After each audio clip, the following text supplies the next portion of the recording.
नमस्कार दोस्तों, आज हम बात करने वाले हैं क्लास 10 के हिस्ट्री के एक बहुत ही फैसिनेटिंग चैप्टर के बारे में, the making of a global world. ये चैप्टर सिर्फ किताबी नॉलेज नहीं है, बल्कि ये समझाता है कि आज का ग्लोबलाइज्ड वर्ल्ड कैसे बना।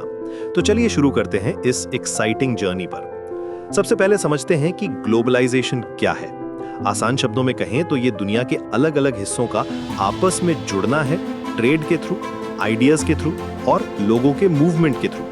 लेकिन ये प्रोसेस अचानक से नहीं हुई। इसकी शुरुआत सेंचुरीज पहले हुई थी। 16वीं सेंचुरी से पहले भी ट्रेड रूट्स थे। सिल्क रूट का नाम तो आपने सुना ही होगा। ये रूट एशिया और यूरोप को कनेक्ट करता था।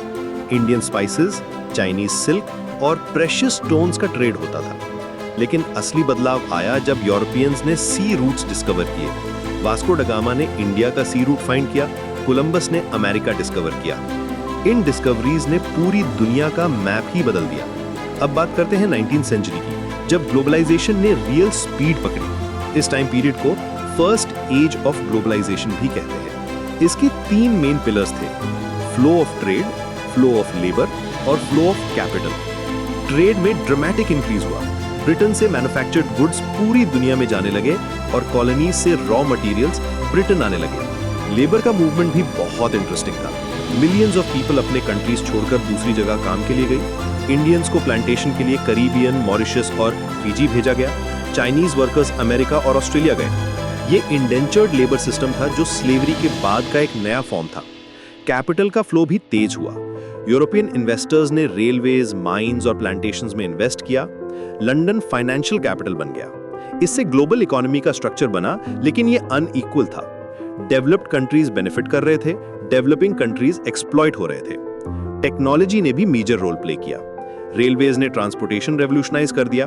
स्टीम शिप्स ने ओशन ट्रैवल फास्ट और रिलायबल बना दिया। टेलीग्राफ ने इंस्टेंट कम्युनिकेशन पॉसिबल बना दिया। रेफ्रिजरेटेड शिप्स ने पेरिशेबल गुड्स का लॉन्ग डिस्टेंस ट्रेड पॉसिबल बना दिया। अब ऑस्ट्रेलिया का मीट यूरोप पहुंच सकता था, अर्जेंटीना का बीफ ब्रिटेन जा सकता था। फूड भी ग्लोबल हो गया। पोटैटोज आयरलैंड से आए, कॉर्न अमेरिका से आई, टी चाइना से आई। लेकिन इसका डार्क साइड भी था। आयरलैंड में पोटैटो फैमिन से मिलियंस लोग मरे।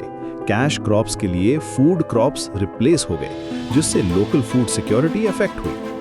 फर्स्ट वर्ल्ड वॉर ने इस ग्लोबलाइजेशन को टेम्परेरीली ब्रेक कर दिया। ट्रेड रूट्स डिस्टर्ब हो गए, इकोनॉमीज वॉर मोड में चली गई। वॉर के बाद भी सिचुएशन नॉर्मल नहीं हुई। ग्रेट डिप्रेशन ने ग्लोबल ट्रेड को और भी डैमेज किया। कंट्रीज ने प्रोटेक्शनिस्ट पॉलिसीज अडॉप्ट की। संकल्प ये समझना इंपॉर्टेंट है कि ये पीरियड सिर्फ इकोनॉमिक चेंजेस का नहीं था, बल्कि सोशल और कल्चरल चेंजेस का भी था। डिफरेंट कल्चर्स का इंटरैक्शन हुआ, न्यू आइडेंटिटीज बनी, लेकिन साथ ही कॉन्फ्लिक्ट्स भी हुए। इंटर वॉर पीरियड में ग्लोबलाइजेशन स्लो हो गई। कंट्रीज अपनी इकोनॉमीज को प्रोटेक्ट करने लगी, इंपोर्ट ड्यूटीज बढ़ाई, ट्रेड बैरियर्स लगाए। ये पीरियड इकोनॉमिक नेशनलिज्म का था, लेकिन ये टेम्पररी फेज था। सेकेंड वर्ल्ड वॉर के बाद नई इंटरनेशनल इंस्टीट्यूशंस बनी। United Nations, World Bank, International Monetary Fund. इन इंस्टीट्यूशंस ने नए ग्लोबल ऑर्डर की फाउंडेशन रखी। ब्रिटेन वुड्स सिस्टम ने इंटरनेशनल मॉनेटरी सिस्टम एस्टैब्लिश किया। पोस्ट वॉर पीरियड में डीकोलोनाइजेशन भी हुई। एशियन और अफ्रीकन कंट्रीज इंडिपेंडेंट हुई। इन नई कंट्रीज ने ग्लोबल इकोनॉमी में अपनी जगह बनाने की कोशिश की, लेकिन कॉलोनियल लेगेसी की वजह से चैलेंजेस भी थे। टेक्नोलॉजी ने फिर से एक्सेलरेशन दिया। जेट प्लेन्स ने ट्रैवल फास्ट बना दिया। कंप्यूटर्स ने इंफॉर्मेशन प्रोसेसिंग रेवोल्यूशनाइज कर दिया। सैटेलाइट्स ने ग्लोबल कम्युनिकेशन इंस्टेंट बना दिया। इन डेवलपमेंट्स ने मॉडर्न ग्लोबलाइजेशन की फाउंडेशन रखी। आज का ग्लोबलाइजेशन उस टाइम से बहुत डिफरेंट है। इंटरनेट ने इंफॉर्मेशन को इंस्टेंट बना दिया है। मल्टीनेशनल कंपनीज पूरी दुनिया में ऑपरेट करती हैं। सप्लाई चेन्स ग्लोबल हो गए हैं। कल्चरल एक्सचेंज भी अनप्रेसिडेंटेड लेवल पर है, लेकिन चैलेंजेस भी हैं। इनकम इनइक्वालिटी बढ़ी है, एनवायरमेंटल प्रॉब्लम्स ग्लोबल हो गए हैं, कल्चरल होमोजेनाइजेशन का फियर है, लोकल इंडस्ट्रीज को कंपटीशन फेस करनी पड़ रही है। इस चैप्टर से हमें ये समझ आता है कि ग्लोबलाइजेशन एक कॉम्प्लेक्स प्रोसेस है। इसके बेनिफिट्स भी हैं और कॉस्ट्स भी। हिस्ट्री हमें सिखाता है कि ये प्रोसेस रिवर्सिबल भी है, जैसा कि वर्ल्ड वॉर्स के टाइम हुआ था। आज के कॉन्टेक्स्ट में ये नॉलेज बहुत रिलेवेंट है।